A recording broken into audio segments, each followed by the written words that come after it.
দেখুন, নারীদেরকে বলেছেন শরীর ঢেকে রাখো, পুরুষদেরকে বলেছেন তোমরা তোমাদের দৃষ্টি নিচে রাখো। কারণ নারীদের শরীরে আছে অ্যাসিডিটি, পুরুষের শরীরে আছে অ্যালকোহলি।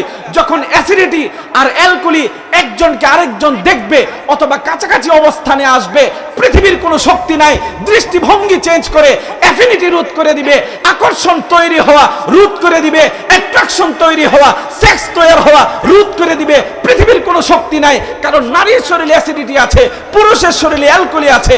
অ্যালকোহলি আর অ্যাসিডিটি যখন কাছাকাছি অবস্থানে আসবে, ক্ষুদ্রতিভাবে আল্লাহ তৈরি করে দিয়েছেন অবশ্যই অবশ্যই নারী এবং পুরুষের মাঝখানে তৃতীয় আরেকটা শক্তির তৈরি হবে। এই শক্তিকে বলে অ্যাফিনিটি। এই অ্যাফিনিটি রুখতে হলে, উত্তেজনা রুখতে হলে, অ্যাট্রাকশন আকর্ষণ রুখতে হলে যেই বিধানটা দরকার সেটা হলো পর্দার বিধান। পর্দার বিধান ছাড়া শুধুমাত্র দৃষ্টিভঙ্গি চেঞ্জ করে কোনোদিনই তৃতীয় শক্তি অ্যাফিনিটি রোধ করা, আকর্ষণ রোধ করা, যৌন উত্তেজনা রোধ করা, এমনকি নারী পুরুষের যৌনাচার এর কি বলে ইফটিজিং রোধ করা কখনোই সম্ভব না, কখনোই সম্ভব না। ঠিক কিনা বলেন? আলহামদুলিল্লাহ المتوحد بجلال البهاء المتفرد بدوام البقاء المقدس عن الإباء المتردي برداء العظمة والكبرياء فسبحان الذي خلق الإنسان وقد أتى عليه حين من الدهر لم يكن شيئا مذكورا ونشهد أن لا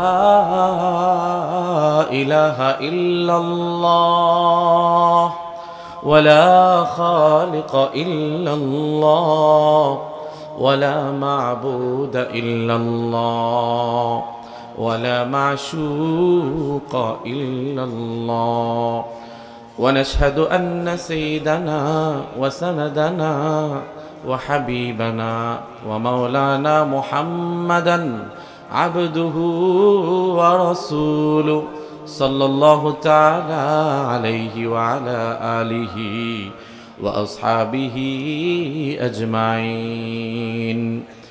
أعوذ بالله من الشيطان الرجيم. بسم الله الرحمن الرحيم. قل للمؤمنين يغضوا من أبصارهم ويحفظوا فروجهم ذلك أزكى لهم إن الله خبير بما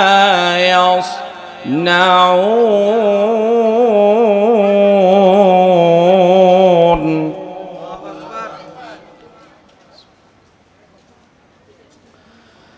قل للمؤمنين يغضوا من أبصارهم ويحفظوا فروجهم ذلك أزكى لهم إن الله خبير بما يصنعون.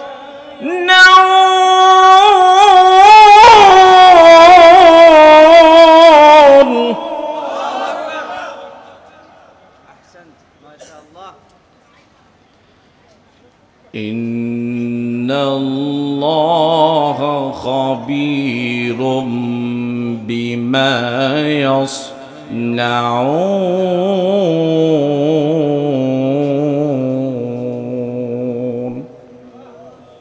صدق الله العظيم. সম্মানিত সুধী, আমি একটা আয়াতকে তিলাওয়াত করলাম।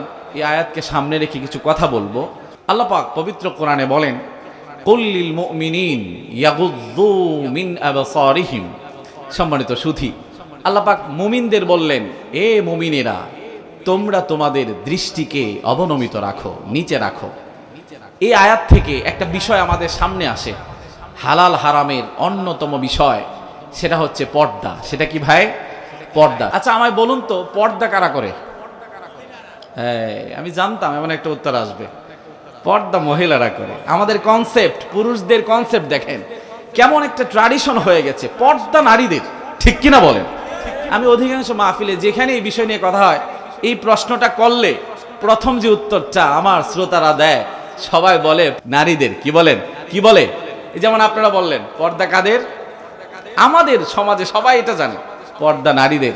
এমনকি দেখেন এটার প্র্যাকটিক্যাল একটা অবস্থা আছে আমাদের সমাজে। আমরা যদি বিয়ে শাদী করাতে যাই আমাদের ছেলেদেরকে, আমরা কিন্তু কখনোই জিজ্ঞেস করি না ছেলেটা পর্দা করে কিনা। জিজ্ঞেস করি? বলুন, করি? কখনোই না। ছেলেটা গাঁজা খায় কিনা, পেঁয়াজ টেয়াজ খায় কিনা, মরিচ পেঁয়াজ এগুলো খায় কিনা, এগুলো আমরা জিজ্ঞেস করি, কিন্তু কখনোই পর্দা করে কিনা এটা কখনোই জিজ্ঞেস করি না। অথচ অপোজিটে নারীদের ক্ষেত্রে দেখেন নারীরা পর্দা করে কিনা, আর একটুও করে না। একটুও করে না, একটু করলেই চলবে। একটু গোছগাছ হয়ে থাকে কিনা বলেন? ঠিক কিনা বলেন? নারীদের ক্ষেত্রে, মেয়েদের ক্ষেত্রে আমরা সব কিছুর উপরে পর্দাটাকে ভালো করে দেখি, যেমন নাকি পর্দা শুধু নারীরাই করবে। অথচ দেখেন আল্লাহ পাক প্রথম টার্গেট নিলেন পুরুষদের। ঠিক কিনা বলেন? পুরুষদের লক্ষ্য করে বলেছেন, ও দুনিয়ার পুরুষেরা, পর্দা মেনটেন করো। তোমরা কিভাবে করবে? দৃষ্টি নিচে রাখো। সর্বপ্রথম অর্ডার, দৃষ্টি নিচে রাখো। সম্মানিত সুধী, যেহেতু তাফসিরুল কোরআন মাহফিল, তাফসির কিন্তু পয়েন্টিক আলোচনা হয়, পয়েন্টে পয়েন্টে কথা হবে। আমি আপনাদের এখানে আল্লাহ পাক প্রথম কেন দৃষ্টিকে টার্গেট করলেন এটা নিয়ে একটু বলবো, তারপর আমার আলোচনার ভিতরে যাব। সম্মানিত সুধী, আল্লাহ পাক প্রথম টার্গেট করলেন দৃষ্টিকে। বলুন, কাকে টার্গেট করলেন? দৃষ্টিকে। আর কাদের দৃষ্টি? পুরুষের দৃষ্টি। পুরুষদেরকে, দুনিয়ার সব মুমিনদেরকে বললেন, ও মুমিনেরা, দৃষ্টি নিচে রাখো। দৃষ্টিকে কেন টার্গেট করলেন? আমার আল্লাহ বলেন নাই তোমাদের হাতকে নিচে রাখো, হাতকে সংবরণ করো। বলেন নাই মাথাটাকে নারীদের থেকে দূরে রাখো, তোমাদের লজ্জা পুরা বডিটাকে নারীদের থেকে দূরে রাখো। এভাবে শুরু করেন নাই, বরং রব শুরু করেছেন সর্বপ্রথম, কুল্লিল মুমিনিন ইয়াগুযু মিন আবসারিহিম। আমার আল্লাহ বললেন, হে নবী আপনি মুমিনদের বলুন, ও নবী আপনি মুমিনদের বলুন, এরা যেন এদের দৃষ্টিকে নিচে রাখে। কি নিচে রাখে ভাই? দৃষ্টি। আল্লাহু আকবার। দৃষ্টি কেন নিচে রাখতে হবে এটা আমার পয়েন্ট, এটা জাস্ট প্রথম বুঝাবো। সম্মানিত সুধী, আল্লামা জাস্টিস তকি ওসমানী দামাত বারাকাতুহুম, উনি ওনার কিতাবে চমৎকার করে একটা সায়েন্টিফিক ব্যাখ্যা উল্লেখ করেছেন দৃষ্টিকে আল্লাহ পাক কেন টার্গেট করলেন। এছাড়াও আপনারা যদি গুগলে লিখেন দৃষ্টিকে আল্লাহ পাক কেন টার্গেট করলেন, চমৎকার কিছু থিওরি, বৈজ্ঞানিক থিওরি চলে আসে। সম্মানিত সুধী, দৃষ্টিকে টার্গেট করার অন্যতম কারণ হলো দুনিয়ার সব পুরুষদের আল্লাহ পাক বললেন, ও পুরুষেরা পর্দা মেনটেন করবা। এক নাম্বার হাতিয়ার হচ্ছে তুমি তোমার দৃষ্টিটাকে নিচে রাখো।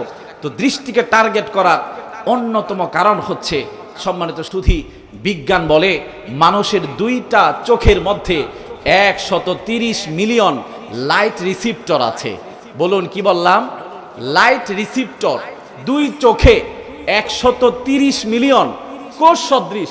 আমাদের শরীরে যে রক্ত আছে, রক্ত কি পানির মতো? আমরা তো দেখি পানির মতো, কিন্তু আপনি যদি মাইক্রোস্কোপ মেশিন দিয়ে দেখেন, দেখবেন রক্ত কিন্তু পানির মতো না, এটা দানা দানা ছোট ছোট, এটাকে শ্যাল বলে, রক্ত শ্যাল। এই শ্যাল বা রক্তকণিকা এগুলো সদৃশ, সেম এগুলোর মতো আমাদের চোখে লাইট রিসিপ্টর আছে। লাইট মানে আলো। লাইট মানে কি? আমি আগে বলেছি, একটু ক্লাসের মতো করে বলবো, বুঝবেন, একটু রেসপন্স করলে ইনশাল্লাহ বুঝবেন। লাইট মানে আলো, রিসিপ্টর মানে হচ্ছে গ্রাহক, যে ধরে, গ্রহণ করে। তো আলো গ্রাহক, লাইট রিসিপ্টর আমার আল্লাহ দুই চোখে ফিটিং করেছেন 130 মিলিয়ন। বলুন না কত মিলিয়ন? আওয়াজ করতে হবে, কত মিলিয়ন? 130 মিলিয়ন লাইট রিসিপ্টর দিয়েছেন। এই 130 মিলিয়ন লাইট রিসিপ্টর যদি সচল থাকে তখন আমরা খুব ভালো দেখি, খুব ভালো দেখি। যদি একটু অচল হয়ে যায় আমার মতো চশমা লাগে। ঠিক কিনা কম? সম্মানিত সুধী, দেখুন না বিজ্ঞান চমৎকার একটা কথা এখানে বলেছে, 130 মিলিয়ন লাইট রিসিপ্টর যখন আমরা কোনো কিছু দেখি, আকর্ষণীয় বস্তু, কি বস্তু? আকর্ষণীয়, আকর্ষণ ছাড়া এমন বস্তু না। বিজ্ঞান বলে যদি এই 130 মিলিয়ন লাইট রিসিপ্টরের মাধ্যমে আমরা কোনো আকর্ষণীয় বস্তু দেখি, তখন এই চোখ এই বিষয়টাকে গ্রহণ করে 70 কিলোমিটার বেগে, কত কিলোমিটার বেগে? 70 কিলোমিটার বেগে লাইট রিসিপ্টরের মাধ্যমে চোখ যখন কোনো কিছু দেখে, দেখতে দেরি হয়, ওই বিষয়টা গ্রহণ করে 70 কিলোমিটার বেগে ব্রেন পর্যন্ত পৌঁছাইতে দেরি হয় না। বলি না আল্লাহু আকবার। সম্মানিত শুধু আমি বলেছি আকর্ষণীয় বস্তু, তার মানে যেটা বিকর্ষণ, কিছু জিনিস আছে আকর্ষণ নাই। যেমন আমি গ্রাম্য ভাষায় বলি, পায়খানা গু আছে না নাই, রাস্তায় যদি পয়রা থাকে আমাদের দেখলে ভাল লাগে, হ্যাঁ একটু মনোযোগ দিয়ে দেখি, খুব চমৎকার, এমন আকর্ষণ জাগে? নো, কারো আকর্ষণ জাগে না। সবাই কয় দূর দূর, কি করছে, কাজটা কি করছে, ঠিক কিনা বলেন? ময়লা দেখলেই, আবর্জনা, এই মল, এগুলো দেখলে বিকর্ষণ হয়। তখন বিজ্ঞান বলে যখন একটা বিকর্ষণীয় একটা বস্তু, যেটাতে আকর্ষণ নাই, বিচ্ছিরি একটা বস্তু, এটা যখন মানুষের চোখ দেখে, তখন সেই 70 কিলোমিটার বেগ কিন্তু থাকে না। বলি না একবার আল্লাহু আকবার। সম্মানিত শুধু চোখে কিন্তু 130 মিলিয়ন বিষয় লাইট রিসিপ্টর ঠিকই আছে, বিষয় একটা দেখতেছে যেটা আকর্ষণ নাই, বিশ্রী একটা বিষয় যখন আমরা দেখি, তখন দেখেন 130 মিলিয়ন লাইট রিসিপ্টর ঠিক থাকার পরেও, সচল থাকার পরেও আল্লাহ পাক ব্রেনটাকে কিভাবে দিয়েছেন যে এই তখন আর 70 কিলোমিটার বেগ থাকে না। বিজ্ঞান পরীক্ষা করে দেখেছে তখন ওই বিষয়ের জ্ঞান ব্রেন পর্যন্ত পৌঁছায় মাত্র 10 থেকে 15%। বলিন আল্লাহু আকবার। মানে 10 থেকে 15% চলে আসে গ্রহণ, অর্থাৎ বিচ্ছিরি বস্তুটা ব্রেইনে মাত্র 10 থেকে 15 কিলোমিটার বেগে পৌঁছায়। কিন্তু আকর্ষণীয় বস্তু যেমন নারীরা পৃথিবীর মধ্যে সব থেকে আকর্ষণীয়, ঠিক কিনা বলেন? আর এটা আমার কথা না, কোরআন বলেছে। আল্লাহু আকবার, আল্লাহু আকবার। কোরআন বলেছে নারীদেরকে সুশোভিত করে দিয়েছে। আল্লাহ বলেন পুরুষের জন্য, পুরুষ যখন নারীদেরকে দেখবে 70 কিলোমিটার বেগে ব্রেইনে পৌঁছাবে। আরেকটা আশ্চর্য থিওরি কি জানেন? এই 130 মিলিয়ন লাইট রিসিপ্টর একটা আকর্ষণীয় বস্তু, মনে করেন নারী, ওই নারীর দিকে যখন তাকায় 70 কিলোমিটার বেগে ব্রেইনে পৌঁছায়। আর ব্রেইনে পৌঁছাইতে দেরি হয়, ব্রেইন এটাকে নিয়ে কেমিক্যাল রিঅ্যাকশন করতে দেরি হয় না। বিজ্ঞান বলে কেমিক্যাল রিঅ্যাকশন মানে হচ্ছে ব্রেইন এটাকে নিয়ে কাজ করা শুরু করে দেয়। আমরা কিন্তু বসে থাকি, ব্রেন কিন্তু বসে থাকে না ভাই। আমি রাস্তা দিয়ে চলছি, যখন একটা নারীর উপর দৃষ্টি পড়বে 130 মিলিয়ন লাইট রিসিপ্টর সেটাকে ধরবে, ব্রেইনে পৌঁছাইবে 70 কিলোমিটার বেগে, পৌঁছাইতে দেরি হবে, ব্রেন সেটাকে নিয়ে কাজ করতে দেরি হবে না। আল্লাহু আকবার বলে। এখন কত সময় লাগে? বিজ্ঞান বলে ব্রেন কাজ করতে সময় লাগে 1 সেকেন্ডকে 10 লাখ ভাগ করে 1 ভাগ। আল্লাহু আকবার বলবেন না? আরো জোরে বলে আল্লাহু আকবার। চিন্তা করছেন ব্রেন তাহলে কত পাওয়ার? এই কারণেই তো আমি যদি বলি মক্কা, আমাদের সবার জেহানে মক্কা চলে এসেছে, ঠিক কিনা বলেন? মদিনা আসছে কিনা বলেন? আমেরিকা আসছে কিনা বলেন? বুশ, ডোনাল্ড ট্রাম্প, ফেরাউন, একটা আকৃতি অটোমেটিক চলে আসে, ঠিক কিনা বলেন? এই যে ব্রেইনের গতি, আল্লাহু আকবার, আল্লাহু আকবার। বিজ্ঞান বলে একটা আকর্ষণীয় বস্তু দেখলে 70 কিলোমিটার বেগে যখন ব্রেনে পৌঁছায়, তখন 1 সেকেন্ডকে 10 লাখ ভাগ করে 1 ভাগ সময়ের মধ্যে ব্রেন কাজ করতে শুরু করে দেয়। এই কারণে আমার আল্লাহ চোখকে প্রথম টার্গেট করেছেন, চোখকে টার্গেট করে বলেছেন, ও দুনিয়ার মুমিনেরা, তোমরা যদি সমাজ সুন্দর করতে চাও, তোমরা যদি তোমাদের ঈমানকে সতেজ রাখতে চাও, তোমরা যদি পর্দা নামক বিধানকে চমৎকার করে সমাজে ফিটিং করতে চাও, সর্বপ্রথম যে কাজ হলো সেটা হলো তোমার দৃষ্টিকে নিচে রাখো। বলিন আল্লাহু আকবার। আর এই কারণে আল্লাহ বলেছেন, কুল্লিল মুমিনিন ইয়াগুযযু মিন আবসারিহিম ওয়া ইয়াহফাযু ফুরুজাহুম যালিকা আযকা লাহুম ইন্নাল্লাহা খাবীরুম বিমা ইয়াসনাউন। আল্লাহু আকবার বলি ভাই। আমার আল্লাহ টার্গেট করলেন পুরুষদেরকে সর্বপ্রথম। ও দুনিয়ার পুরুষেরা শোনো, তোমরা তোমাদের দৃষ্টিকে নিচে রাখো। দৃষ্টি যদি নিচে না রাখো, কখনোই তোমরা তোমাদের লজ্জাকে হেফাজত করতে পারবা না। সম্মানিত সুধী, পুরুষদেরকে সর্বপ্রথম টার্গেট করার আরেকটি কারণ মুফাসসিরিনে কেরাম কিতাবে লিখেন, সেটা হলো নারীদের থেকে পুরুষদের বহির প্রকাশের ক্ষমতা 70 গুণ বেশি। বলিন আল্লাহু আকবার। নারীরা নিজেদের ভিতরে যা আছে এটা প্রকাশ করতে যতটুকুন ক্ষমতা আছে এর থেকেও 70 গুণ বেশি ক্ষমতা পুরুষের। এই কারণে পুরুষদের প্রথম টার্গেট করেছেন, ও দুনিয়ার পুরুষেরা দৃষ্টি নিচে রাখো। সম্মানিত সুধী, এটা হলো কোরআনের কথা। বিজ্ঞানের কথা আপনাদের বললাম, এখন একটু সমাজের প্র্যাকটিক্যাল অবস্থার সাথে মিলাই। সম্মানিত সুধী, তাফসিরগুলো এমনই হয়, ঠিক কিনা বলেন? দেখবেন আমাদের সমাজে কিছু মানুষ এরা বলে যে আমরা দৃষ্টি সংযত করতে পারবো না, আমরা পর্দা করতে পারবো না। আপনারা দেখবেন ঢাকা ইউনিভার্সিটির টিএসসির মোড়ে কিছুদিন আগেও শাহবাগে কিছু নারীরা, ঠিক কিনা বলেন, শাহবাগে কিছু নারীরা তথাকথিত নাস্তিকেরা এবং এদের পক্ষে কথা বলেছে টকশোতে বসে আমার দেশের কিছু বুদ্ধিজীবী শিক্ষিত শয়তানেরা, ঠিক কিনা বলেন? সম্মানিত সুধী, এরা বলে কি যে আমরা পর্দা করব না, আমাদের ড্রেস যেইটা মন চায় সেটা থাক। ও পুরুষেরা, তোমরা তোমাদের দৃষ্টিভঙ্গি চেঞ্জ করো। কি বলে ভাই? দৃষ্টিভঙ্গি চেঞ্জ করো। এদের দাবি হলো আমরা পর্দা করতে পারবো না, আমরা ড্রেস যেটা আছে ওইটাই থাকবে, আমরা এটা চেঞ্জ করতে পারবো না। পুরুষদের উচিত পুরুষরা যেন তাদের দৃষ্টিভঙ্গি চেঞ্জ করে। সম্মানিত সুধী, আলোচনা চলছে দৃষ্টি নিয়ে, তাফসির চলছে দৃষ্টি নিয়ে। দেখুন না, এদের যে একটা দাবি, ঢাকা ইউনিভার্সিটি টিএসসির মোড়ে এরা দাবি করলো পুরুষদের উচিত পুরুষেরা যেন দৃষ্টিভঙ্গি চেঞ্জ করে। আমরা তাদেরকে বিজ্ঞানের দোহাই দিয়ে, কোরআনের বাস্তবতা দিয়ে একটা বিষয় বুঝাতে চাই, পৃথিবীতে কোন পুরুষের কখনোই নারীদের ক্ষেত্রে তুলনা করে দৃষ্টিভঙ্গি চেঞ্জ করা সম্ভব না, ঠিক কিনা বল? আমি একটা কথা বললাম, আশ্চর্য একটা কথা, দৃষ্টিভঙ্গি চেঞ্জ করা সম্ভব না। হ্যাঁ, এটা কোনো কথা হলো? চেঞ্জ করা তো সম্ভব, কি কন? এরকম একটা প্রশ্ন আসে। কিন্তু আমি যেই দাবিটা করেছি ওই দাবির পক্ষে আমি আপনাদেরকে দুই ধরনের প্রমাণ দিব, বিজ্ঞান থেকেও দেব, in the mirror of science এবং in the mirror of Quran থেকে আপনাদেরকে দুই ধরনের প্রমাণ দিচ্ছি। দৃষ্টিভঙ্গি চেঞ্জ করা সম্ভব না, বরং আল্লাহর বিধান পর্দা করো, শরীর ঢেকে রাখো, এটাই করতে হবে। এর বাইরে গিয়ে পর্দা না করে যাচ্ছা পোশাক পরবে, যেটা ইচ্ছা সেই পোশাকে চলবে, আর পুরুষদের ব্যাপারে স্লোগান তুলবে আমরা ড্রেস চেঞ্জ করব না, বরং তোমরা তোমাদের দৃষ্টিভঙ্গি চেঞ্জ করো। কিয়ামতের আগেও সম্ভব না, বরং আমি প্রমাণ করে দিব এদের এই দাবি, এদের এই কথা বিজ্ঞান বহির্ভূত কথা, বাস্তব বহির্ভূত কথা, ঠিক কিনা বলে? দেখুন কিভাবে।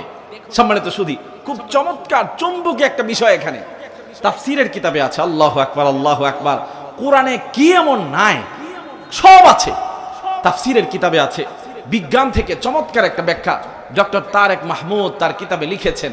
আল্লাহু আকবার, আল্লাহু আকবার। উনি লিখেন পুরুষদের শরীরে যত হরমোন আছে, হরমোন বুঝি না আমরা, নানান হরমোন আছে আমাদের। হরমোন একটা কমে গেলে এই সমস্যা হয়, বেড়ে গেলে ডায়াবেটিস হয়। ইনসুলিন যদি কমে যায় তখন ডায়াবেটিস দেখা দেয়, ইনসুলিন আমাদের ভরতে হয়, ঠিক কিনা বলেন? নানান রকম হরমোনাল বিষয়, ম্যাটেরিয়াল আমাদের শরীরে আল্লাহ পাক দিয়ে দিয়েছেন। আল্লাহু আকবার, আল্লাহু আকবার।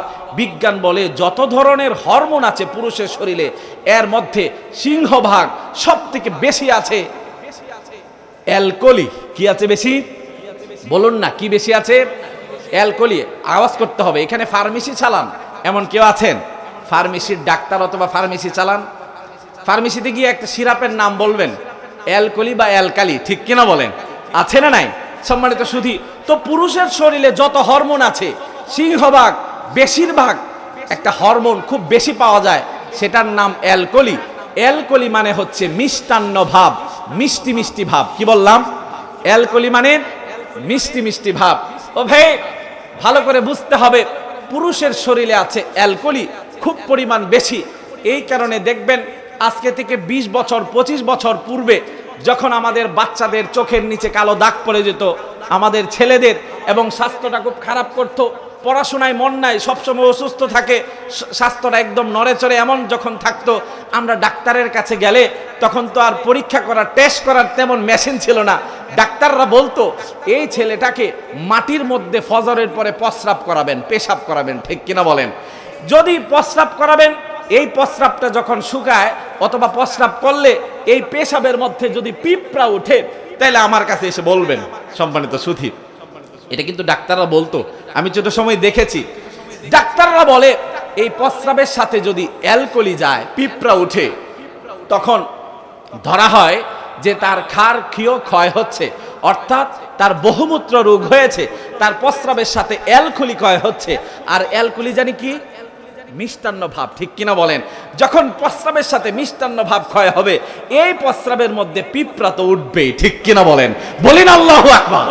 এই কারণে দেখবেন অনেকের বাসায় খোলামেলা জায়গায় পেশাবখানা, প্রস্রাবখানা থাকে, তাইলে দেখবেন অনেক সময় বড় বড় পিঁপড়া হাঁটতে থাকে।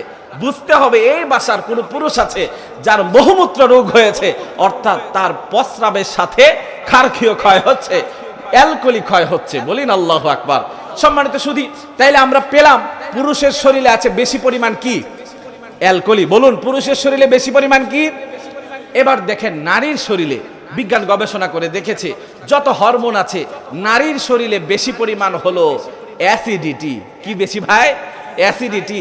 অ্যাসিডিটি মানে হলো অম্ল, অম্ল মানে হলো টক টক ভাব, চুক্কা চুক্কা। কি বলেন, ঠিক কিনা? মিটানা টক। আল্লাহু আকবার। তাহলে পুরুষের শরীরে আছে অ্যালকোহল, মিষ্টান্ন ভাব, আর নারীর শরীরে আছে অ্যাসিডিটি, অর্থাৎ টক টক ভাব। এই কারণেই দেখবেন প্রেগনেন্ট নারীরা এদের প্রস্রাবের সাথে খুব বেশি অ্যাসিডিটি ক্ষয় হয়, অর্থাৎ টকটক পদার্থটা ক্ষয় হয়। যখন শরীর থেকে টকটক পদার্থ চলে যায়, অ্যাসিডিটি চলে যায়, তখন এদের খুব বেশি পরিমাণ টক খাইতে মন চায়, দেখবেন খুব বেশি টক খাইতে পছন্দ করে, ঠিক কিনা বলেন? সম্মানিত সুধী, কথাও এটা না, পয়েন্টও এটা না। আমার পয়েন্ট যেটা, আমি যেই বিজ্ঞানের থিওরিগুলো বললাম, যেই বিষয়টা বোঝানোর জন্য, সেটা হচ্ছে দেখুন, আল্লাহু আকবার, আল্লাহু আকবার।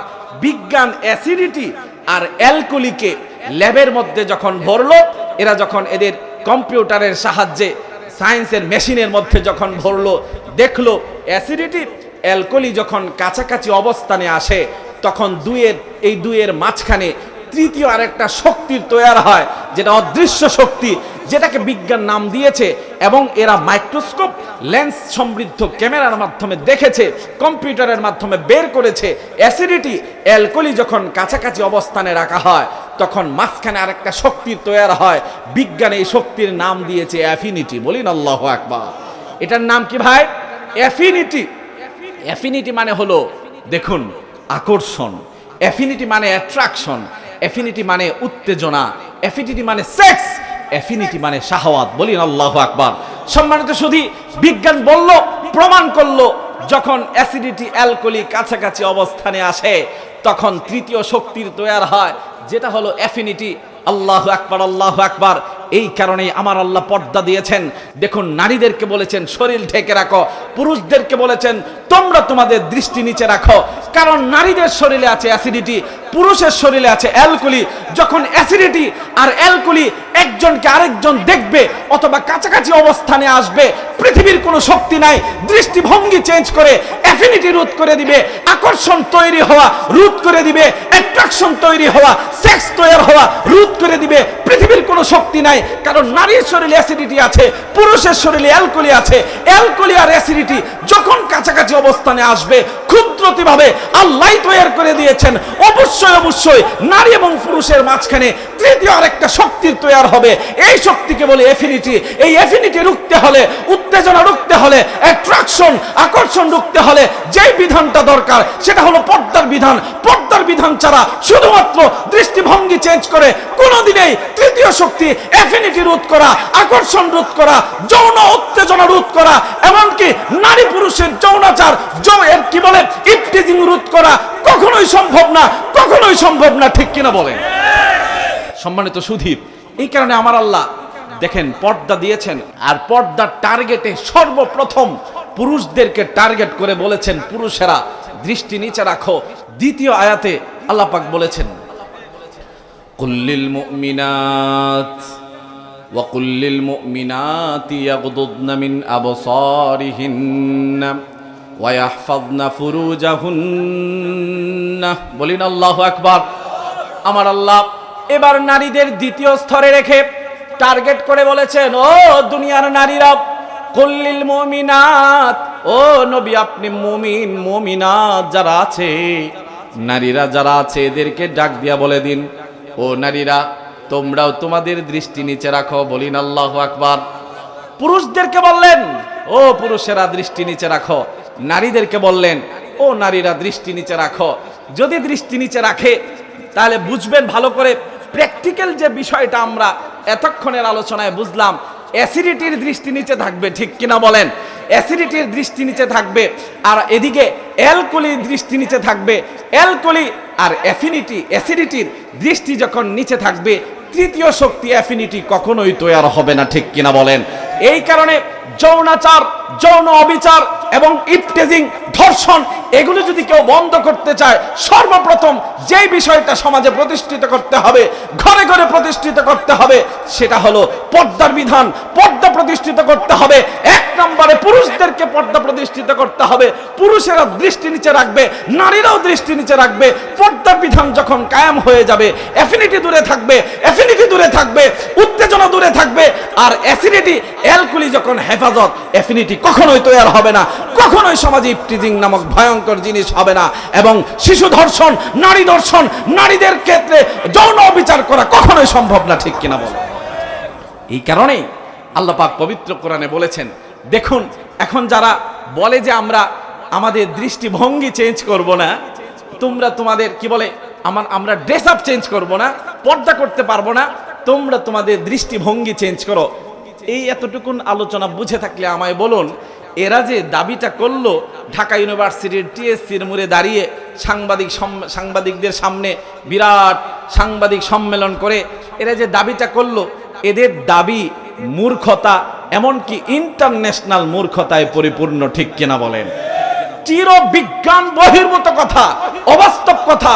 পৃথিবীর কোনো পুরুষ নাই, পৃথিবীর কোনো পুরুষ নাই যে যুবক তার পক্ষে কখনোই দৃষ্টিভঙ্গি চেঞ্জ করে পর্দা মেয়ের দিকে তাকাবে আর দৃষ্টিভঙ্গি চেঞ্জ করে হেফাজতে থাকবে, সেক্স তৈরি হবে না, ইনফিনিটি তৈরি হবে না, এটা কোনো পুরুষের পক্ষেই সম্ভব না, ঠিক কিনা বলেন? এই কথাটা আল্লাহ কোরআনে বলেছেন, ঠিক কিনা? আল্লাহ বলেন, যুইনা লিন্নাসি হুব্বুশ শাহাওয়াত মিনান নিসাই ওয়াল বানিনা ওয়াল কানাতিরিল মুকান্তারাতি মিনাজ যাহাবি ওয়াল ফিদ্দাতি ওয়াল খাইলিল মুসাওয়ামাতি ওয়াল আনআমি ওয়াল হারস। বলিন আল্লাহু আকবার। আমার আল্লাহ আয়াতে সুস্পষ্টভাবে বলেছেন, যুইনা লিন্নাসি হুব্বুশ শাহাওয়াত। এ দুনিয়ার মানুষেরা, পুরুষদের জন্য সুশোভিত করে দেওয়া হয়েছে লিন্নাসি হুব্বুশ শাহাওয়াতি মিনান নিসা, নারীদেরকে পুরুষদের জন্য সুশোভিত করে দেওয়া হয়েছে। শাহাওয়াত, কোরআনে বলেছে শাহাওয়াত। শাহাওয়াত মানে কি? ওই যে অ্যাফিনিটি। শাহাওয়াত মানে কি ভাই? অ্যাফিনিটি, উত্তেজনা, আকর্ষণ, অ্যাট্রাকশন। নারীরা যখন, পুরুষরা যখন নারীদেরকে দেখবে আকর্ষণ হবে, নারীরা যখন পুরুষদেরকে দেখবে আকর্ষণ হবে। এই কারণে আল্লাহ বলেছেন দৃষ্টি নিচে রাখো। সাহাবায়ে কেরাম যখন এই আয়াত নাজিল হলো, আল্লাহু আকবার, আল্লাহু আকবার, মদিনার চিত্র যা হলো হাদিসে পাওয়া যায়, সাহাবায়ে কেরাম এখন আর দরকার ছাড়া উপরেই তাকায় না। বলিন আল্লাহু আকবার। উপরেই তাকায় না। আর আমরা দেখুন না, এই পরিবেশ দেখতে দেখতে হাঁটি, ঠিক কিনা বলেন? রাস্তার পাশে যখন হাঁটি, এই যুব সমাজ তো আশ্চর্য, এখন ফতোয়া দেয়, হুজুর এক দৃষ্টিতে দেখা যায় আছে, ঠিক কিনা কন? ফতোয়া দেয় না কিনা? ফতোয়া দেয়। অথচ দেখেন হাদিসের প্রেক্ষাপটটা, আল্লাহু আকবার। নবীজি সাল্লাল্লাহু আলাইহি ওয়াসাল্লামের সাথে হযরত আলী রাদিয়াল্লাহু তাআলা আনহু থাকতেন। বলিন আল্লাহু আকবার। তখন হযরত আলী ছোট, এখনো পর্দার বয়স হয় নাই, পর্দার বয়স হয় নাই।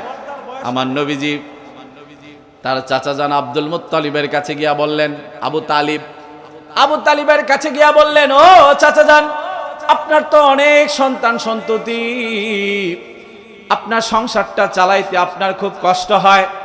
আপনি এক কাজ করুন, এতগুলো পোলাপান, আপনার তো অনেকগুলো ভাই আছে, এক একটা সন্তানকে এক একজনের কাছে দিয়ে দিন না, আর আমাকে আলীকে দিয়ে দিন। আলী তো ছোট মানুষ, আমার সাথে থাকুক, তাইলে আপনার দিনাতিপাত করতে, সংসারটা চালাইতে হিমশিম খেতে হবে না। কি বলেন, ঠিক কিনা? এমন হয় কিনা আমাদের সমাজে? এমন হয়, এক ভাইয়ের যদি বেশি পোলাপান থাকে, সংসার চালাইতে পারতেছে না, তখন অন্য ভাইয়েরা এভাবে হেল্প করে, ঠিক কিনা বলেন?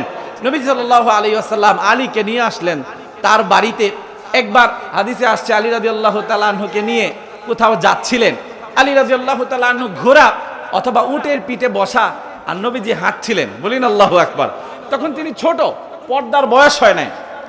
নবীজি দেখলেন যখন হাঁটছিলেন আলী ঘোড়ার পিঠে, ছোট মানুষ, উনি দেখেন, নবীজি দেখেন আলী এই মক্কার গলিতে, মদিনার গলিতে কি বলে কিছু নারীরা দাঁড়িয়ে আছে, কিছু যুবতী মেয়ে নারীরা দাঁড়িয়ে আছে যারা বেপর্দা। আলীর যদিও বয়স হয় নাই, পর্দার বয়স হয় নাই, কিন্তু আলী রাদিয়াল্লাহু তাআলা আনহু তাদের দিকে তাকিয়েছিলেন, এমনি তাকিয়েছিলেন। দেখুন আলী রাদিয়াল্লাহু কিন্তু বয়স হয় নাই, তো নবীজি কিছু না বললেও পারতেন, কিন্তু নবীজি আলী রাদিয়াল্লাহু তাআলা আনহুকে বলে এই হাদিসের মাধ্যমে কিয়ামত পর্যন্ত পৃথিবীতে যত উম্মত আসবে সবাইকে মাসালা শিক্ষা দিয়েছেন, বলেন আল্লাহু আকবার। ঠিক কিনা বলেন? সম্মানিত সুধী, আলী রাদিয়াল্লাহু তাআলা আনহু যখন দেখছিলেন, আল্লাহু আকবার আল্লাহু আকবার, নবীজি কি করলেন জানেন? দৃশ্যটা হাদিসে এইভাবে লিখেছে, একটু ইমাজিনেশন করেন আপনারা। নবীজি তার পিঠ দিয়ে আলী রাদিয়াল্লাহু তাআলা আনহুর চোখের সামনে এভাবে নিয়ে আসলেন। যখন নিয়ে আসছেন আলী রাদিয়াল্লাহু দেখতে পারতেছেন না, তখন আলী কি করলেন? একটু এদিকে সরে দাঁড়ালেন, আবার দেখতেছেন, আবার নবীজি দেখলেন আলী তাকায় আছে, তখন নবীজি আবার পিঠটা এদিকে নিয়ে আসলেন। 2-3 বার এমন করার পর আলী রাদিয়াল্লাহু তাআলা আনহুর খেয়াল হয়েছে, আল্লাহু আকবার, খেয়াল হয়েছে, হায় হায় হায় হায় কি করলাম আমি, চাচা তো ভাই, ঠিক কিনা বলেন? ভাইজান তো দিয়ে খেলাইছে। আল্লাহু আকবার আল্লাহু আকবার, কি চমৎকার মধুর একটা বিষয় এখানে দেখুন। হযরতে আলী নিচের দিকে মাথা তুলেন না, ওনার কিন্তু বয়স হয় নাই, কিন্তু মাসালা শিক্ষা দেওয়া উদ্দেশ্য। আলী রাদিয়াল্লাহু তাআলা আনহু নবীজির ঘরে থাকতেন, আর পদে পদে যত মাসালা সামনে পড়তো সব কিছু হযরত আলীকে শিখায়া দিতেন, বলেন আল্লাহু আকবার। আলী রাদিয়াল্লাহু তাআলা আনহুকে নবীজি বললেন, ইয়া আলী। এই হাদিসটা বর্ণনা করেছেন হযরত বুরাইদা রাদিয়াল্লাহু তাআলা আনহু, বলেন আল্লাহু আকবার। হযরত বুরাইদা বলেন, নবীজি আলী রাদিয়াল্লাহু তাআলা আনহুকে ডাক দিয়ে বললেন, ইয়া আলী লা তাত্তাবি'ইন নাযরাতান নাযরাতা ফাইন্না লাকাল উলা ওয়া লাইসাত লাকাল আখিরা, বলেন আল্লাহু আকবার। ও কামা ক্বালা আলাইহিস সালাতু ওয়াস সালাম, নবীজি আলীকে বলেন, হে আলী লা তাত্তাবি'ইন নাযরাতান নাযরাতা, ও আলী তুমি এক দৃষ্টিকে আরেক দৃষ্টির অনুসারী বানায়ও না।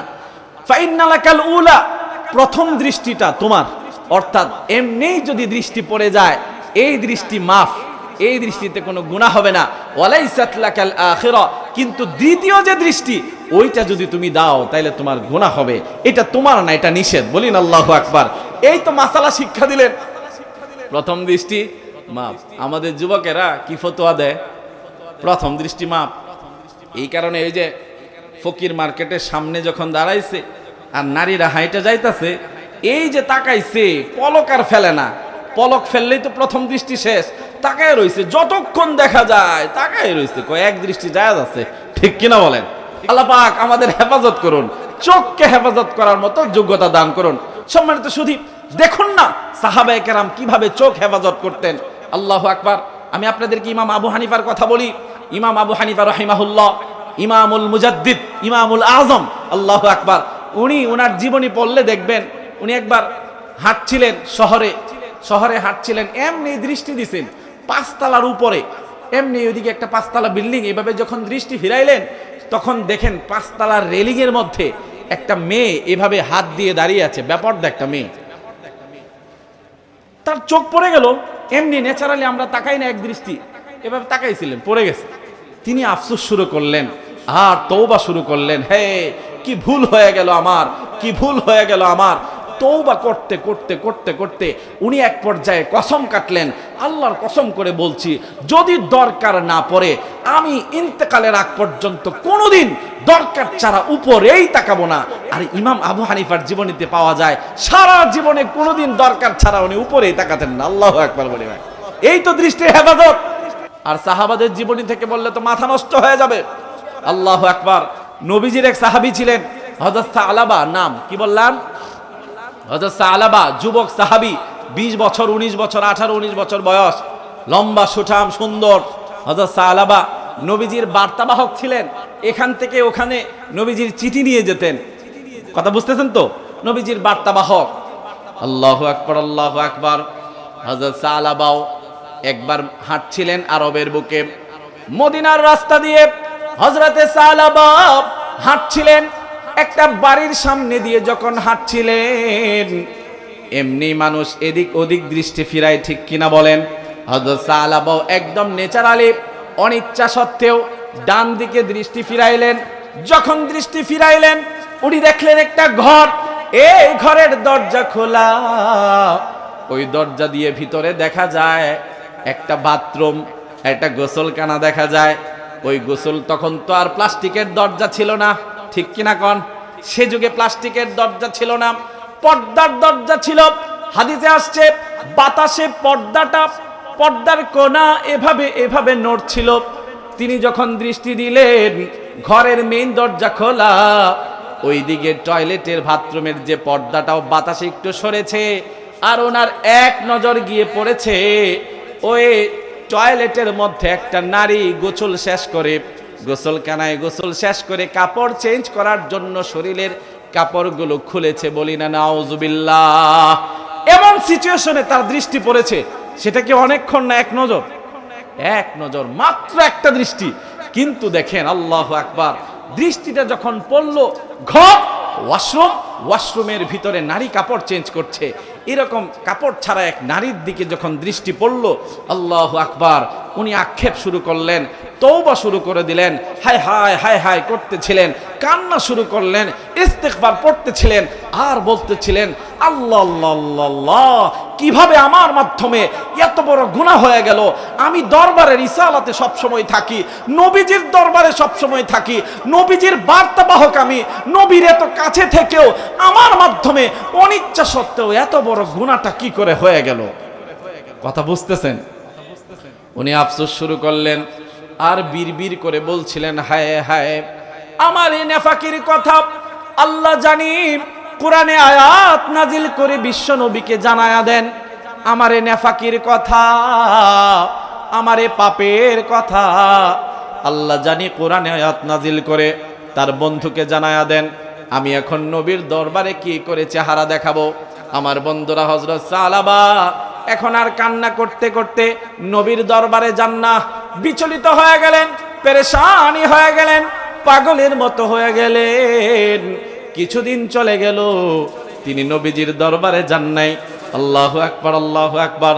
হযরত নবীজি সাল্লাল্লাহু আলাইহি ওয়াসাল্লাম হযরত ওমরকে ডাক দিলেন, এ ওমর, সালমান ফার্সি শোনো, আমার সাহাবী সালাবা কই? সালাবার কি দেখছো তোমরা? আমার একটু আয়না দাও, ওরে আমার খুব দরকার। কথা বুঝতেছেন? কারে বললেন? নবীজি দায়িত্ব দিলেন হযরত ওমরকে। আল্লাহু আকবার। হযরত ওমরকে দায়িত্ব দিলেন এবং হযরত সালমান ফার্সি সহ কয়েকজনকে বললেন, সালাবা কোথায়, একটু আমাকে বের করে দাও, সালাবারে আমার খুব দরকার। কয়েকদিন চলে গেল, সালাবাকে দেখছি না। একটু কথাটা বুঝছেন? আল্লাহু আকবার। দায়িত্বটা কাকে দিয়েছেন বলুন না? কাকে দিয়েছেন? হযরত ওমরকে। ওমর রাদিয়াল্লাহু তাআলা আনহু কি নরমাল কোনো মানুষ? কথা বলুন, নরমাল মানুষ? নরমাল কোন সাহাবাকে দায়িত্ব দেন নাই, ওমরকে দিয়েছেন। তার মানে বিষয়টা খুব গুরুতর। অথচ দেখেন ওমর রাদিয়াল্লাহু তাআলা আনহু, গুরুতর আমি কেন বললাম? বিষয়টা খুব দরকারি। কারণ ওমর রাদিয়াল্লাহু তাআলা আনহু পুরো মক্কার মধ্যে যত স্ট্যাটাস সম্পন্ন মানুষ ছিল, ব্যক্তিত্ব সম্পন্ন, হাই পার্সোনালিটি সম্পন্ন মানুষ ছিল, এর মধ্যে অন্যতম ছিলেন হযরত ওমর, ঠিক কিনা বলেন? শুধু দুনিয়াতেই নয়, ইসলাম কবুলের আগে তিনি এত দাপটি ছিলেন। তিনিই তো একমাত্র লোক যিনি একা নবীজিকে হত্যার জন্য সাহস করে খোলা তলোয়ার নিয়েছিলেন, ঠিক কিনা? হযরত ওমর একা খোলা তলোয়ার নিয়ে বলেছিলেন, এই মানুষটাকে আমি শেষ করে দিব। আবার ইসলাম যখন কবুল করলেন, তিনি মক্কার বুকে দাঁড়িয়ে বলেছিলেন, হে নূর ইয়া রাসূলুল্লাহ, ও সাহাবারা, প্রকাশ্যে সবকিছু করুন, দেখি কার বুকের পাটা আছে, আমার সামনে এসে দাঁড়ায়, ঠিক কিনা বলুন? এমন ব্যক্তিত্ব সম্পন্ন একজন মানুষ। ব্যক্তিত্বের কথা মনে পড়ে গেল, নবীজি সাল্লাল্লাহু আলাইহি ওয়াসাল্লাম মেরাজের হাদিসে হযরত ওমরের ব্যক্তিত্ব নিয়ে একটা কথা বলেছেন। আল্লাহু আকবার। কথাটা বলেই ফেলি, কি বলেন? কথাই কথা আসে। নবীজি মেরাজ থেকে ফিরলেন, হযরত ওমরকে বললেন, ওমর জানো, জান্নাতে আমি জিবরাইল আমিনের সাথে হাঁটছিলাম, হঠাৎ করে একটা বাড়ির প্রতি আমার দৃষ্টি পড়লো। এত সুন্দর বাড়ি, এই বাড়ি দেখা তো আমার মন চাইল যে আমি ঢুকি। আশ্চর্যান্বিত হয়ে গেলাম, এত সুন্দর বাড়ি। ও ওমর, তুমি কি জানো সেই বাড়িটা কার? আমি জিবরাইল আমিনকে জিজ্ঞেস করলাম, ও বন্ধু আমায় বলো তো, জান্নাতের বুকে এত সুন্দর একটা বাড়ি, এই বাড়িটা কার? তখন হযরত জিবরাইল কি উত্তর দিয়েছিল জানোনি ওমর? জিবরাইল বলল, ইয়া রাসূলুল্লাহ, ইয়া হাবিবাল্লাহ, এই বাড়িটা হচ্ছে আপনার সাহাবী হযরত ওমরের। বলিন আল্লাহু আকবার। এই কথা যখন বললেন, একটু বিষয়টা কল্পনা করেন আপনারা। তিনি এখনো জীবিত, পৃথিবীতে আছেন। নবীজি সাল্লাল্লাহু আলাইহি ওয়াসাল্লাম মেরাজ থেকে ফিরে জান্নাতে হযরত উমর জীবিত মানুষের জান্নাতে বাড়ির সুসংবাদ দিচ্ছেন। বলিন আল্লাহু আকবার। সম্মানিত সুধী, আল্লাহু আকবার, আল্লাহু আকবার। দেখুন না, জান্নাতে সুসংবাদ দিচ্ছেন। এখন হযরত উমরের কৌতূহলটা কেমন হবে? হ্যাঁ, তিনি তো টুকি টুকি প্রশ্ন করছিলেন। হাদিসে আসছে, তিনি প্রশ্ন করলেন, ইয়া রাসূলুল্লাহ, আপনি কি আমার বাড়িতে ঢুকছিলেন? একটু ভিতরে ঢুকে দেখছেন? আল্লাহু আকবার। নবীজি বলেন, হে ওমর, আমার তো মন চাইছিল ঢুকি, কিন্তু যখন ঢুকতে যাব আমার মনে পড়ে গেল তোমার ব্যক্তিত্বের কথা। হাদিসে আসছে, যাকারতানি গায়রাতুক, আও কামা ক্বালা আলাইহিস সালাতু ওয়াস সালাম। নবীজি বলেন, আমার মনে পড়ে গেল তোমার ব্যক্তিত্বের কথা, গায়রাত, তোমার গায়রতের কথা, তোমার পার্সোনালিটির কথা যখন আমার মনে পড়লো, আমি চিন্তা করলাম পুরা আরবের মধ্যে এত ব্যক্তিত্ব সম্পন্ন একটা মানুষের বাড়িতে তার আগে আমি কি করে ঢুকি? আমি যদি ঢুকি তাইলে তো তুমি হয়ে যাবে 2 নাম্বার মানুষ, আমি তোমার বাড়িতে প্রবেশ করে 1 নাম্বার মানুষ হব। তোমার ব্যক্তিত্বের সাথে তো এটা যায় না, এই কারণে আমি তোমার ঘরে ঢুকি নাই। বলিন আল্লাহু আকবার। চিন্তা করছেন কি ব্যক্তিত্ব ছিল, নবীজি হাদিসে বলেছেন। অথচ দেখেন, এই ব্যক্তিত্ব সম্পন্ন মানুষের বিন্দু পরিমাণ অহংকার ছিল? বলুন না, অহংকার ছিল। আর আমাদের অবস্থা, এই মাশাআল্লাহ, যদি কিছু টাকা পয়সা হয়, অবস্থা তো আমাদের এমন, পা এখন আর মাটিতে পড়ে না, আকাশে উড়ি আমরা, ঠিক কিনা বলেন? আকাশে উড়ি, কাউকে চিনি না। এই মাশাআল্লাহ, আরেকটা গল্প মনে পড়লো, হাদিসের গল্প। আমি কোনো এদিক ওদিক গল্প বলছি না, বলবো তো। দেখুন, হাদিসের গল্প, তার কোনো অহংকার ছিল না, এরকম একটা গল্প। এটাও মেরাজের হাদিসে আছে। আল্লাহু আকবার। হযরত উমর ফারুক রাদিয়াল্লাহু তাআলা আনহু এবং হযরত বেলাল রাদিয়াল্লাহু তাআলা আনহু একবার মসজিদে নববীর পাশে এক জায়গায় ওনারা কথা কাটাকাটি লেগে গেছেন। কি লাগছেন? কথা কাটাকাটি, তার মানে ছোট ঝগড়া, ঠিক কিনা বলেন? ছোট ঝগড়া, কথা কাটাকাটি, ঠিক কিনা বলেন? ছোট ঝগড়া, মাঝারি ঝগড়া, বড় ঝগড়া সব আছে, আছে না নাই? হযরত উমর, হযরত বেলাল, দুইজনে কি লাগছেন?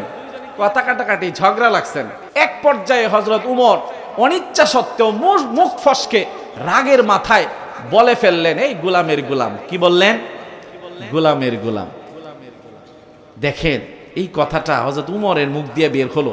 আল্লাহু আকবার। হাদিসে আসছে, যখন এই কথা বললেন, হযরত বেলাল আর কোনো কথা বললেন না, একদম চুপ। আর বিড়বিড় করে বলতেছিলেন, হ্যাঁ ঠিকই তো বলছো ওমর, আমি তো গোলামের ঘরে গোলামি, আমি তো গোলামি, ঠিক কিনা? আসলেই তো উনি গোলাম, কিন্তু এটা বলা ঠিক হয় না। উমর রাদিয়াল্লাহু আনহু বলে তারপর বুঝতে পারছেন।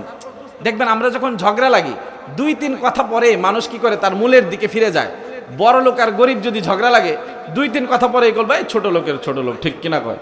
আর ছোট লোকেরা বলবে, দেখছি তোমার মতো বড় লোক, ঠিক কিনা বলেন? এই যে মূল নিয়ে কথা হয়। হযরত উমর রাদিয়াল্লাহু তাআলা আনহু অনিচ্ছা সত্ত্বেও মুখ ফসকে যখন বললেন, উনিও থ হয়ে গেলেন। আর বেলাল রাদিয়াল্লাহু তাআলা আনহু আর কোনো কথা বললেন না। সামনে বলতেছিলেন বিড়বিড় করে, ওরে ওমর, ও রে ওমর, তুমি তো ঠিকই বলেছ, আমি তো গোলামের গোলাম, শুধু গোলামের গোলামই না, গোলামের ঘরের গোলাম। কিন্তু তোমার এই কথাটা আমার মনে লেগেছে। ও ওমর, মনে রেখো, আমি যখন ইসলাম কবুল করলাম, তুমি কিন্তু ইসলাম কবুল করে কোনো অত্যাচার নির্যাতন সহ্য করো নাই।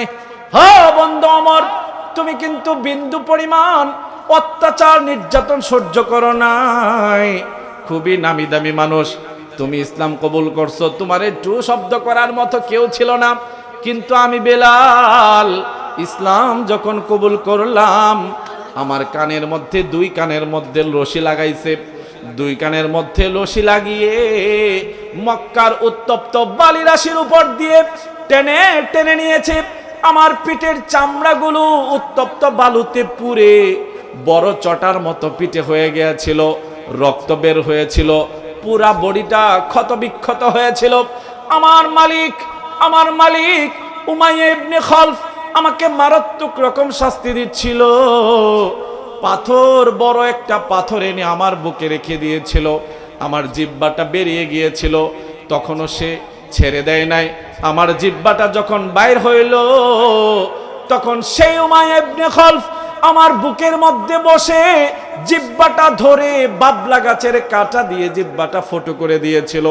ও ওমর, তখনও কিন্তু আমার জবান দিয়ে বের হচ্ছিল আহাদ আহাদ আহাদ আল্লাহু আকবার।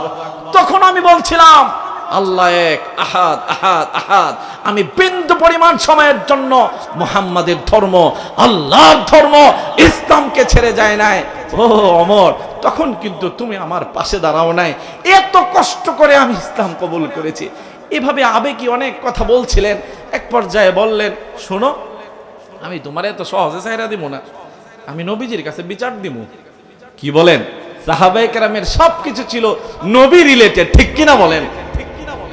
বেলাল যখন এই কথা বললেন, উমর রাদিয়াল্লাহু তাআলা আনহু তো একদম, ওনার এখন টনক নড়ছে। হায় হায়, নবীর দরবারে বিচার দিলে হবেটা কি? আল্লাহু আকবার। তিনি খুব ভয় পাইতেছিলেন।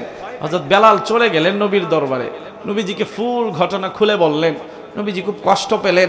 হযরত ওমরও পিছন দিক থেকে দৌড়ে চললেন, নবীজির দরবারে গেলেন। আল্লাহু আকবার, আল্লাহু আকবার। উমর রাদিয়াল্লাহু তাআলা তো নরমাল কোনো ব্যক্তি না।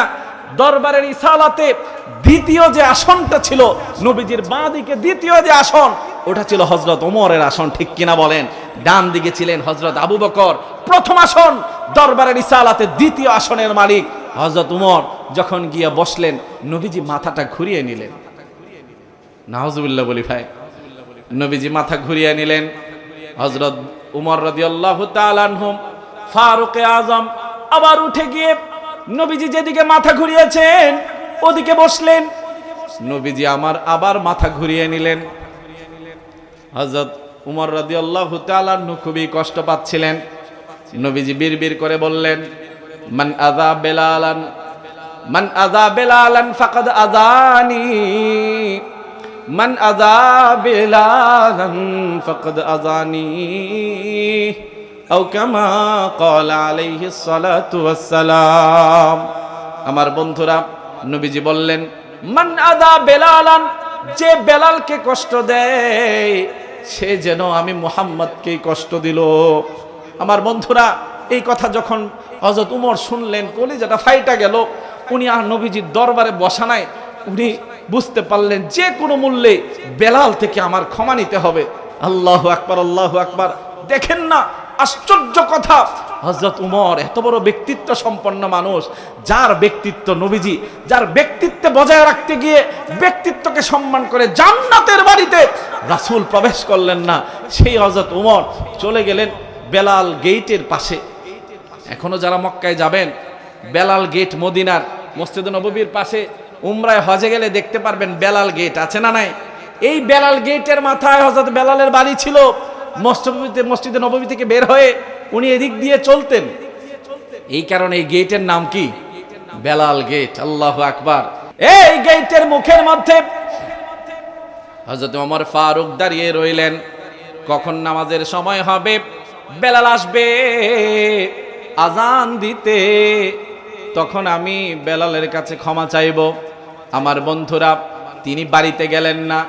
বাড়িতে গেলে যদি আবার উনি চেতে যান মানুষের সামনে, তিনি চিন্তা করলেন বাড়িতে তো নীরবতা, একা একা, শুধুমাত্র তার ফ্যামিলি। কিন্তু আমি যদি বেলাল গেটের মাথায় মসজিদে নববীর পাশে যদি বেলালের কাছে মাপ চায়, তাইলে তো সবার সামনে মাপ চাওয়া হবে। বলেন আল্লাহু আকবার। চিন্তাটা দেখছেন? আল্লাহু আকবার। বিন্দু পরিমাণ অহংকার ছিল না। হযরত বেলাল রাদিয়াল্লাহু তাআলা আনহু আসতেছিলেন। বেলাল রাদিয়াল্লাহু তাআলা আনহু দেখেন উমর রাদিয়াল্লাহু তাআলা আনহু জামাটা খুলে ফেলেছেন। জামা খুলে পিঠটা খুলে দিয়ে হযরত বেলালের পায়ের কাছে নিজে শুয়ে পড়লেন আর বললেন, হে বেলাল বন্ধু, তুমি আমার পিঠে লাথি মারতে থাকো, এরপরেও তুমি আমারে ক্ষমা করে দাও। আল্লাহু আকবার বলে ভাই। চিন্তা করেন, বিন্দু পরিমাণ অহংকার ছিল না। হযরত বেলাল কি লাথি মারছিলেন? নো, লাথি মারান নাই।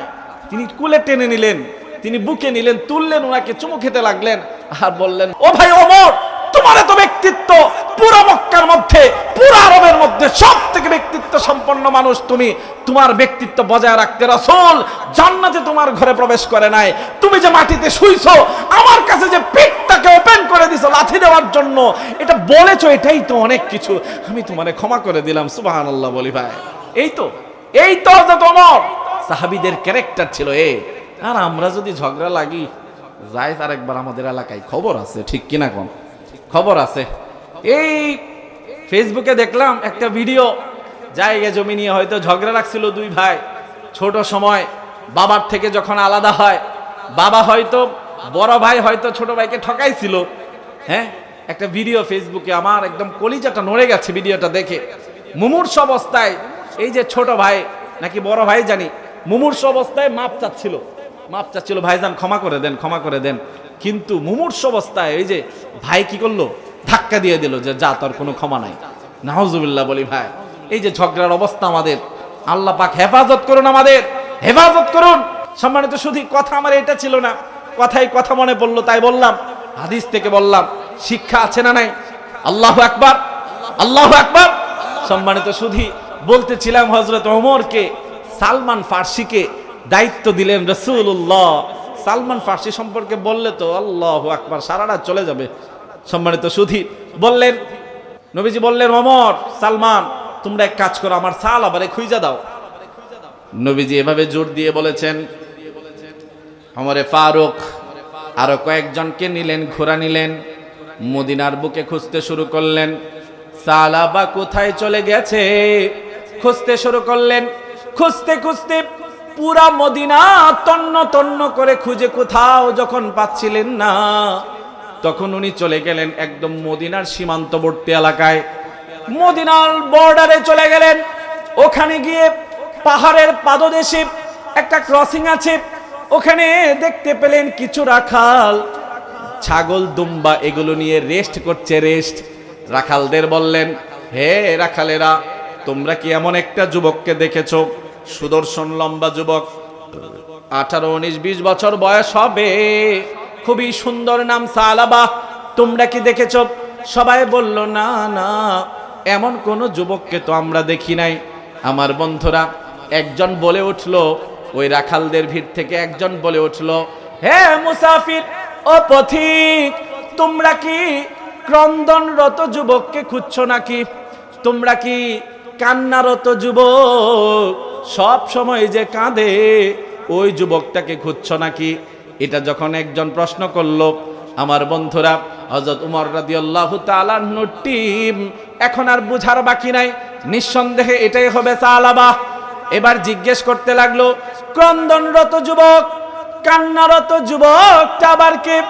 তখন রাখালেরা বলতে শুরু করলো, আমরা সারা দিন মাঠে চড়াই ছাগল, এগুলো চড়িয়ে দুম্বাকে ঘাস খাওয়ার পরে আমরা যখন বাড়িতে চলে যাই, বিকালের টাইম হয়, এ পাহাড়ের পাদদেশে এসে কিছুক্ষণ সময় বিশ্রাম নেই, রেস্ট নেই, তারপর আমরা আমাদের বাড়িতে চলে যাই। আমরা গত 40 দিন যাবৎ পর্যবেক্ষণ করছি, এখানে যখন আমরা আসি, তখন একটা যুবক পাহাড়ের চূড়া থেকে কাঁদতে কাঁদতে কান্নারত অবস্থায় নেমে আসে, আমাদের কাছে আসে, কাঁদতেই থাকে। আমরা এক পেয়ালা দুধ দেই, দুধ দিলে যুবক খায়, দুধ পান করে, তার চোখের পানি দিয়ে দুধের পেয়ালা ভেসে যাওয়ার উপক্রম হয়, কিন্তু তার এই পরিমাণ বিন্দু পরিমাণ ভ্রুক্ষেপ থাকে না, সে এই চোখের পানি মিশ্রিত দুধটাই পান করে ফেলে, আর কি যেন বিড়বিড় করে বলতে থাকে।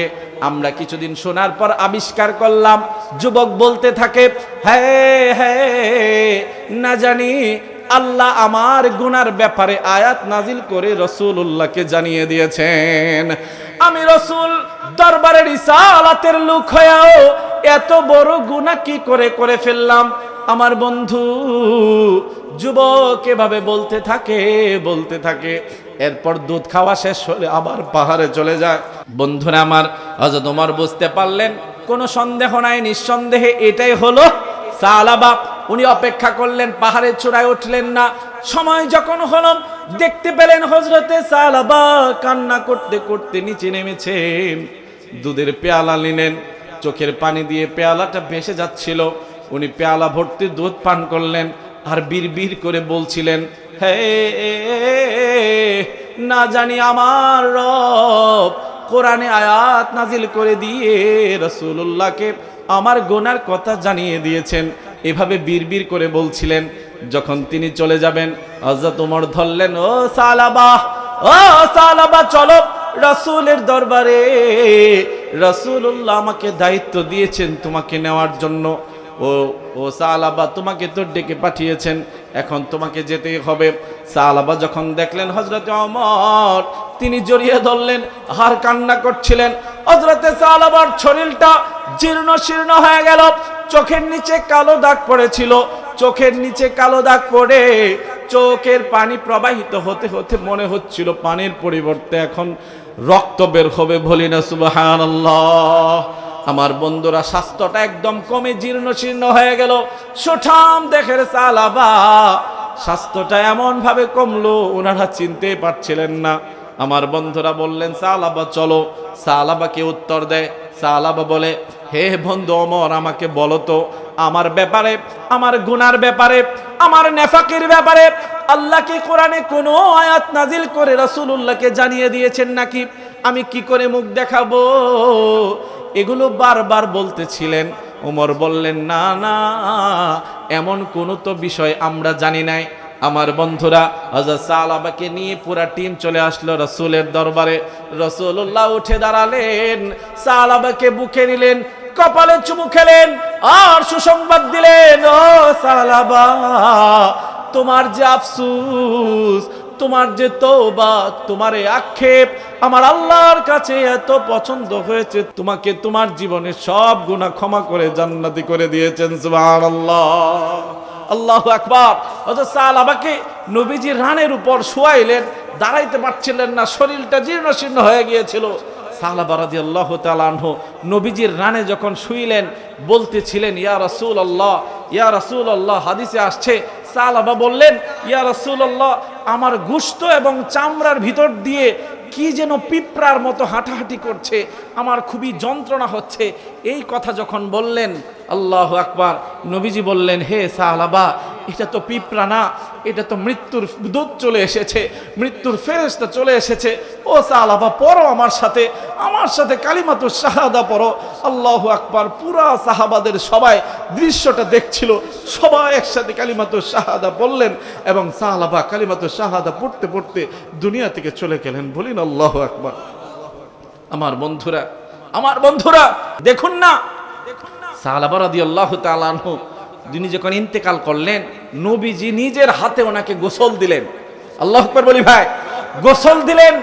গোসল দেওয়ার পরে যখন দাফন করতে নিয়ে যাবেন, উমর রাদিয়াল্লাহু তাআলা আনহু বলেন, আমি দেখলাম রাসূলুল্লাহ দাফন করতে যখন নিয়ে যাবেন, আমরা মাত্র কয়েকজন লোক ছিলাম, কিন্তু নবীজি এমন ভাবে পা ফেলছিলেন, মনে হচ্ছিল যেন খুবই ভিড়ের মধ্যে হাঁটছেন।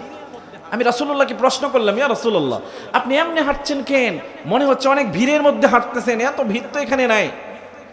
রাসূলুল্লাহ উত্তর দিলেন, হে রে ওমর, আমার সালাবার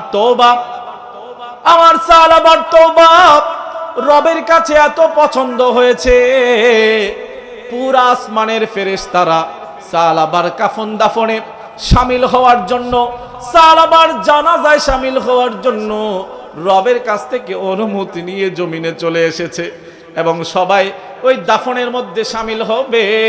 আমি দেখতে পাচ্ছি লাশের পিছন দিয়ে হাঁটছে, যার কারণে এত ফেরেশতাদের ভিড়ে আমি পা ফেলতে পারছি না। বলি না সুবহানাল্লাহ। দেখুন না, দৃষ্টির হেফাজত সাহাবা কিভাবে শিখিয়েছেন আমাদের, দৃষ্টির হেফাজত। আল্লাহু আকবার। সম্মানিত সুধী, একদম টার্নিং পয়েন্টে চলে এলাম। আমি বলছিলাম দৃষ্টি নিচে রাখো। পুরুষদের আল্লাহ টার্গেট করলেন, ও পুরুষেরা দৃষ্টি নিচে রাখো।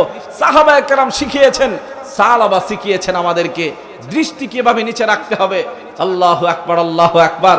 একটা দৃষ্টি পড়লো, এই তো মাত্র একটা দৃষ্টি, যেটা শরীয়তের দৃষ্টিতে ক্ষমা ক্ষমা, কিন্তু এরপরেও দরবারের ইসালাতের লোক এ ভুলটা কেন করলেন, কেনই বা তিনি এমনি তাকাইলেন, আফসোস করলেন।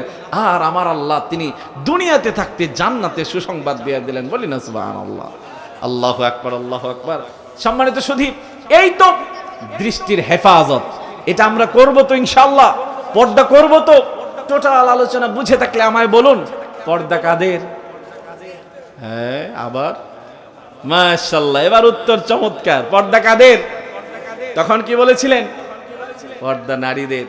এক নম্বরে পর্দা কাদের?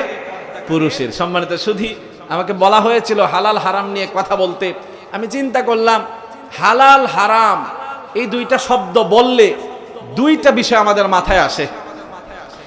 হারাম যদি বলি, হারাম হয়তো কাজ নয়তো খাবার, ঠিক কিনা বলেন? হালাল যদি বলি, হালাল হয়তো কাজ নয়তো খাবার, ঠিক কিনা বলেন? হালাল খাবার, হালাল কাজ, হারাম খাবার, হারাম কাজ, এই দুই ভাগে ভাগ করে মুফাসসিরিনে কেরাম কথা বলেছেন। হারাম কাজের মধ্যে অন্যতম যেই কাজটা, সেটা হলো দৃষ্টির মাধ্যমে আমরা যে গুনাহ করি। এই কারণে আমি দৃষ্টিকে টার্গেট করলাম।